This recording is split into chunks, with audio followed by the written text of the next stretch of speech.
Quero aqui registrar, senhor presidente, que está conosco aqui na tribuna de honra, para nossa satisfação, o meu primeiro suplente senador, doutor Jorge Yanai, que já teve a oportunidade de ser aqui senador, ocupando a vaga do nosso saudoso, na época, Jonas Pinheiro. Ele que foi suplente, também foi deputado estadual pelo meu estado e que foi extremamente importante tê-lo como companheiro de chapa para esta campanha muito difícil que tivemos agora no estado de Mato Grosso. A minha primeira eleição como deputado, como senador, depois da experiência de 24 anos como deputado federal, mas, claro, uma eleição majoritária sempre é um grande desafio. E eu quero cumprimentar também a nossa companheira de partido, Rosana Tereza Martinelli, ela que é vice-prefeita da cidade de Sinop e filha de pioneiros daquela cidade, que foram para aquela região na década de 70, desbravar o Cerrado, transformando aquela região, sem dúvida nenhuma, numa das regiões que mais desenvolve no país. Por isso eu quero cumprimentá-la em nome da sua família, ela que é filha do Valentim da Lastra, Domicilde Gasparim, e também da senhora Domicilde Gasparim da Lastra. O seu esposo, Osmar Messias Martinello, que também foi vereador da cidade de Sinop, e ela que foi secretária de Indústria e Comércio, Turismo e Mineração na época de 2005 a 2008. Está acompanhando também o nosso companheiro Júlio Borges, que é presidente do Conselho de Desenvolvimento da cidade de Cáceres. Cáceres, que é uma cidade também onde, desde a minha primeira eleição, tive ali uma expressiva votação e que tenho procurado aqui, representando o estado de Mato Grosso, também a cidade de Cáceres, buscar recursos que possam ajudar o desenvolvimento daquela cidade. E, claro, também a nossa cidade de Sinop, que hoje é administrada pelo prefeito Juarez, tendo esta mulher companheira, lutadora, que tem ajudado muito a administração do prefeito Juarez, que é uma das administrações que mais se destacam hoje no estado de Mato Grosso, sem dúvida nenhuma, no centro-oeste brasileiro. Sinop, senhor presidente, é resultado da política de ocupação da Amazônia Legal brasileira, desenvolvida pelo governo federal, como eu disse, na década de 70. E de lá para cá, essa cidade se transformou numa potência, sendo atualmente polo de referência em todo o norte mato-grossense. Para se ter uma ideia, Sinop tem mais de 4.500 empresas instaladas, com quase 140 mil habitantes, é conhecida como a capital do Nortão mato-grossense. E a nossa vice-prefeita, filiada ao nosso partido, como eu disse também, com seu espírito guerreiro e trabalhadora, tem se destacado em sua função, auxiliado o nosso prefeito Juarez. Ao lado do senador Jorge Yanai, hoje mesmo, aqui em Brasília, já tivemos algumas audiências lá na ANTT, discutindo principalmente obras da passagem urbana da cidade de Sinop. Como eu disse lá, talvez Sinop deve ser uma das cidades que tem a maior travessia urbana, talvez do centro-oeste brasileiro e do Brasil. Uma cidade jovem que tem uma travessia urbana de mais de 40 quilômetros aproximadamente. E a BR-163 é a estrada principal, troncal, que demanda toda a região amazônica. Tudo passa pela BR-163.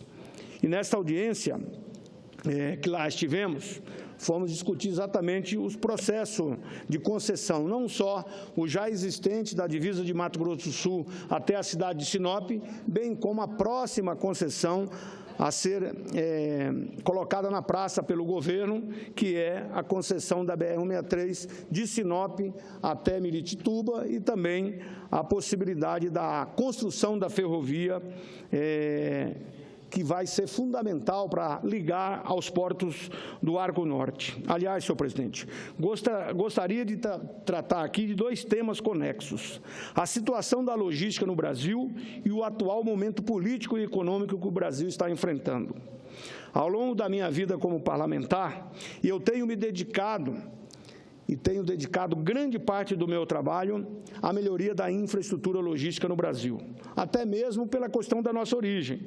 Mato Grosso, onde nasci, a quem tenho a honra de representar, se consolida cada vez mais como um dos principais polos brasileiros de produção. Pelo segundo ano consecutivo, lidera o ranking de produção com o valor bruto da produção agropecuária, o chamado VBP. As lavouras e a criação de bovinos geraram em 2015 a fenomenal cifra de 62 bilhões de reais. Na safra 2014-2015, Mato Grosso produziu 56,5% da produção brasileira de algodão. Além disso, foi responsável por 24,5% da colheita de milho de todo o país e por mais de 29% da safra total de soja. No trimestre abril-junho do ano passado, segundo os dados do Ministério da Agricultura, o Estado abateu 1.105.000 de cabeças de gado, ficando à frente de Mato Grosso do Sul, Minas Gerais, Goiás e ainda São Paulo. Mato Grosso ainda apresenta relevante produção de frangos, se constituindo em um dos setores produtivos que mais crescem no Estado, da mesma forma a produção de suínos. Em contrapartida, toda essa capacidade de produção e geração de riquezas acaba sendo subtraída em sua competitividade por causa da logística ainda inadequada. Com isso, produtos mais caros, não apenas para a produção, como também para a mesa de todo brasileiro. A regra da boa logística eficiente, baseada na multimodalidade, vale também para o Brasil, um país reconhecido pela sua enorme capacidade de produção no campo e também na própria indústria. Mato Grosso, com sua espetacular produção agropastoril, precisa encontrar saídas efetivas, até porque o Estado tem condições de produzir o dobro de tudo que se produz atualmente, sem derrubar nenhum pé de árvore. Com isso, podemos ajudar ainda mais a economia nacional e a geração de oportunidades. Nesse sentido, já há algum tempo estamos trabalhando pela viabilização do chamado Arco Norte da Logística, com a exploração da capacidade portuária dos estados de Rondônia, Amazonas, Amapá, Pará e segue até o Maranhão. Tratam-se de rotas que priorizam e exploram o potencial de navegação dos ramais hidroviários dos rios Madeiras, Amazonas e Tapajós. Esse projeto, senhor presidente, prevê que em 10 anos, próximo de 20 milhões de toneladas de grãos estarão sendo escoadas pelos terminais portuários desses estados. As perspectivas ainda são maiores. Uma vez efetivada a saída norte, o Brasil poderá elevar sua capacidade de embarques para mais de 60 milhões de toneladas de grãos até 2025, fato que seguramente elevará o país ao patamar das maiores potências econômicas mundiais. Hoje, os portos do Sul e do Sudeste já enfrentam um relativo grau de estrangulamento.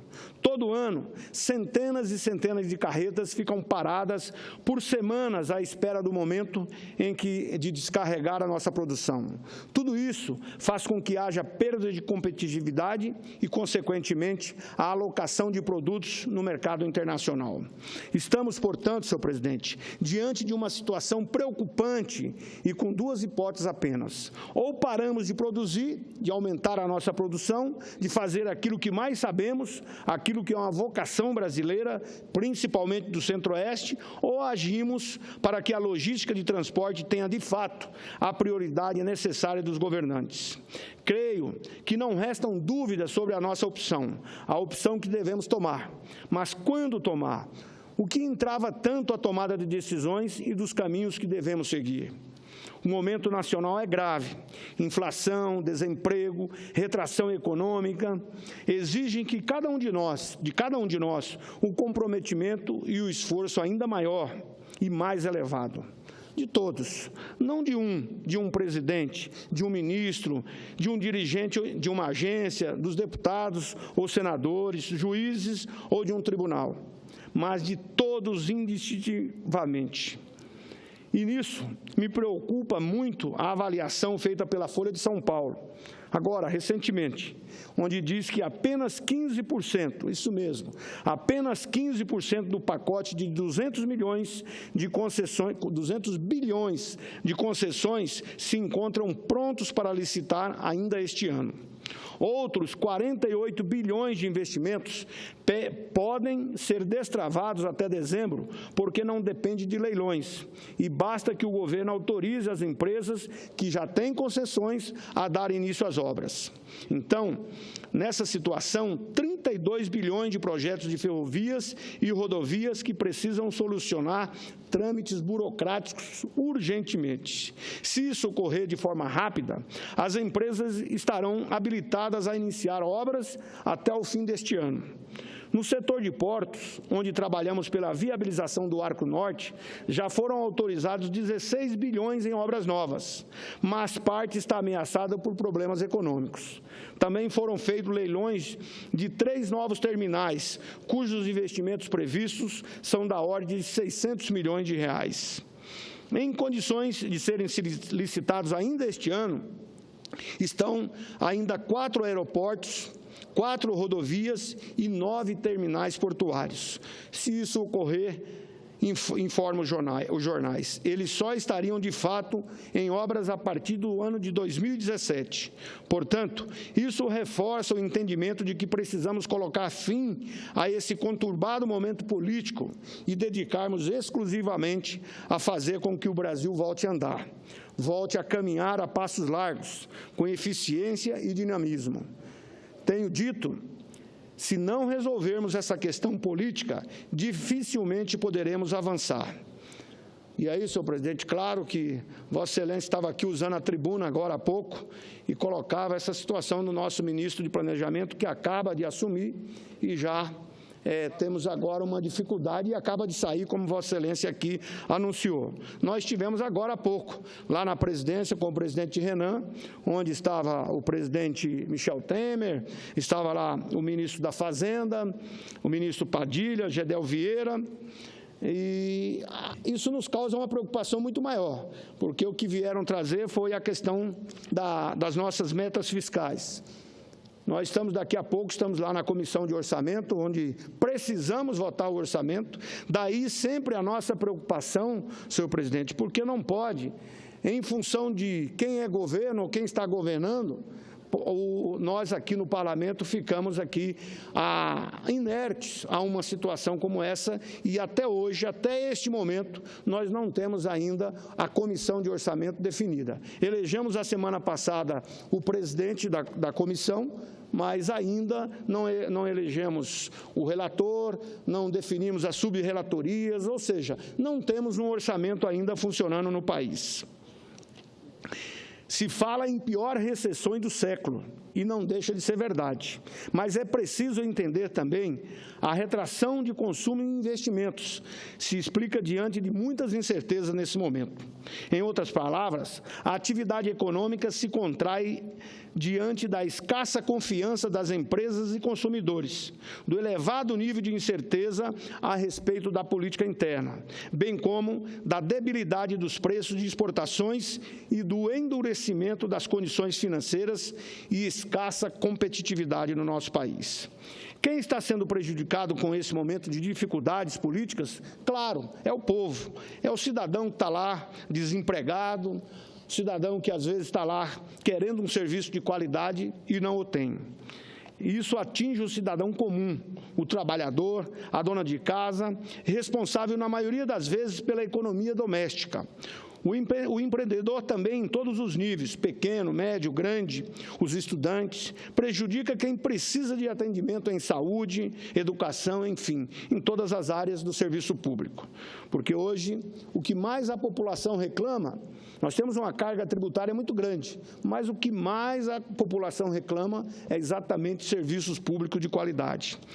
Em empresas diferentes, os setores confirmam que o clima político instável, a imprevisibilidade da economia e a falta de condições do financiamento adequado ao investimento criavam obstáculos à realização de leilões até agora.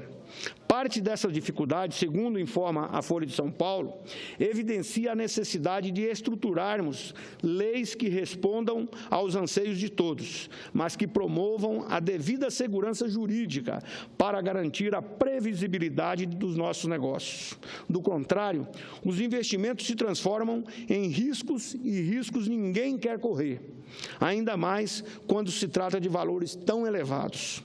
Temos que votar agora, logo, o PLN 001, que reajusta as metas fiscais. Acabar com essa criminalização da política fiscal, ato que acaba por vitimizar a população brasileira como um todo. Portanto, senhor presidente, precisamos de agir, e agir com rapidez. Estamos aqui para trabalhar pelo povo brasileiro. Afinal,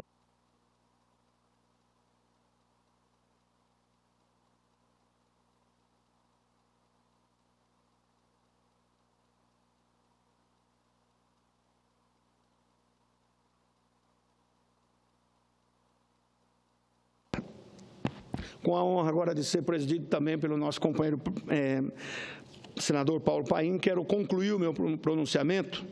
Se as metas precisam ser votadas, então temos que priorizar esse debate urgentemente.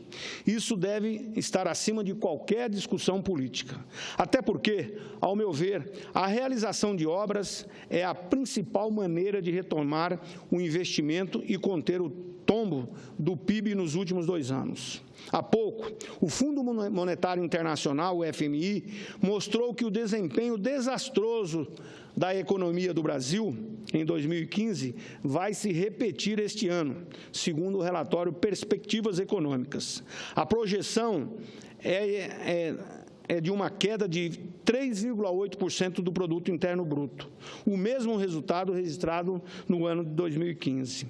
O dado mais palpável desta queda está no dia a dia das famílias, ou seja, pelo menos 1,5 milhão de brasileiros perderam seus empregos.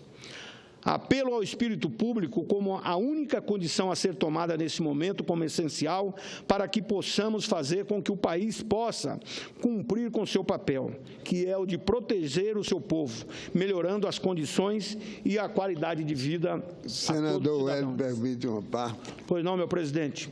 Senador Hélio Fagundes, eu estou ouvindo atentamente o discurso de Vossa Excelência e vendo que Vossa Excelência está procurando, num momento como esse, o que não é fácil, desenhar um cenário, pelo menos dos mais, vamos dizer assim, otimistas, tendo em vista que assumiu uma nova equipe econômica, tendo em vista que foram escolhidos nomes para essa equipe econômica, que são nomes confiáveis, mas o que nos deixa agora um pouco perplexo é o fato dessa nova grave crise que acomete o nosso país, com o pedido de licença do senador Romero Jucá, que eu acredito que o senador Romero Jucá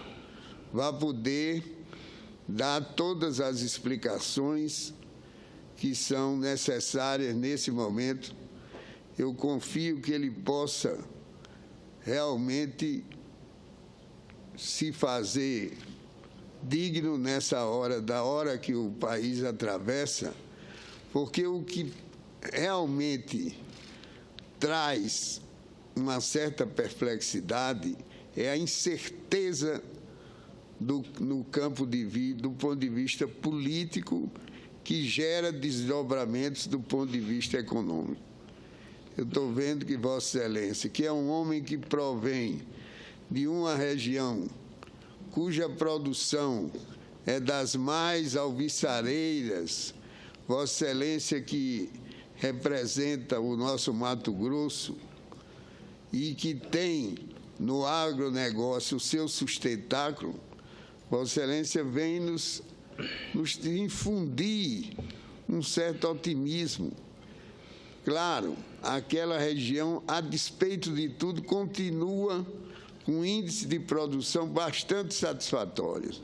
Eu quero, nesse momento, saudar o discurso de Vossa Excelência e acreditar que nós possamos encontrar uma saída para esses impasses políticos que se sucedem e para que nós tenhamos uma região como Vossa Excelência recebendo os incentivos necessários. Eu diria até que é uma região que não precisa de tantos incentivos.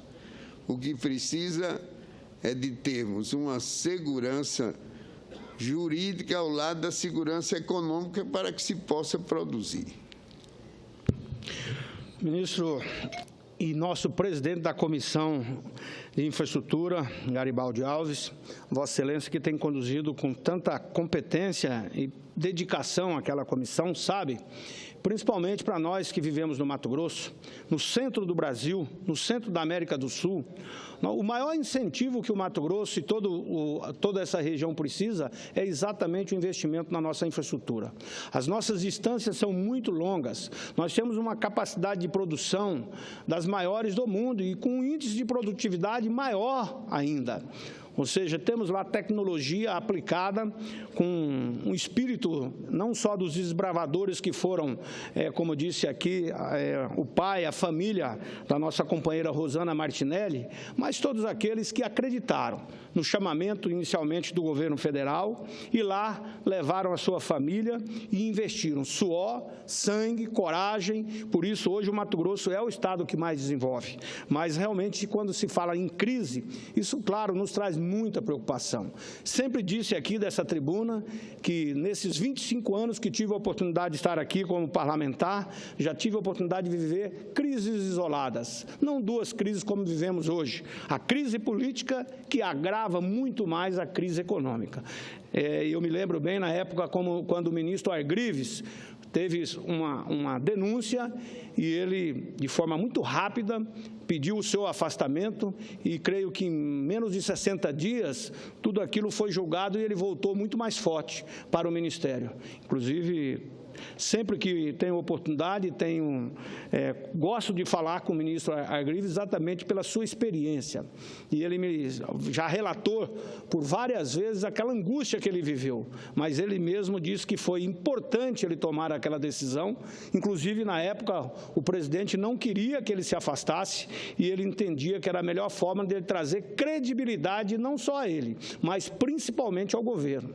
Porque hoje o que nós precisamos mais do que nunca é trazer credibilidade para aqueles que querem investir no país. E aí nós temos que buscar o equilíbrio econômico e o equilíbrio político, sem dúvida nenhuma. Todos nós torcemos, queremos e vamos aqui fazer a nossa parte, sim, para que dê certo. Hoje, infelizmente, vivemos uma interinidade. Temos dois presidentes da República. A presidente Dilma, na expectativa de um afastamento por até 180 dias, e o presidente Michel, no seu compromisso constitucional, que é assumir. E nós, que precisamos dar resposta à população que está lá na ponta, que está lá a nos cobrar mais geração de emprego, claro, precisamos aqui nos revestir dessas picuinhas partidárias e buscar a solução para esse país. Claro, trazendo a estabilidade política, caso contrário, nós vamos levar a mais sofrimento milhões de pessoas. E aí, inclusive, quero aproveitar, senador Garibaldi, porque também, mais uma vez, quero aqui cobrar de público, por parte do governo, que defina a questão da ANTAQ, a agência tão importante para a questão dos nossos portos, de todo o sistema aquaviário. Uma agência que só tem 3 membros e hoje só com 2, porque venceu o mandato de um deles, não tem voto Minerva, e o governo demorando tanto para tomar essas decisões. Nós temos os portos do Arco Norte, tudo pronto, definido para fazer a licitação, mas com uma agência sem ter condições de funcionar praticamente, tudo isso emperra. Por isso eu quero aqui, mais uma vez, cobrar. Hoje já tive a oportunidade de falar com o ministro Gedel Vieira, que tome a decisão de mandar para o Congresso Nacional a indicação do nome. Claro, nós defendemos o nome do Dr. Mário Povia, porque é de carreira, porque é uma pessoa que tem conhecimento técnico, tem o apoio do setor, tanto empresarial como também dos funcionários.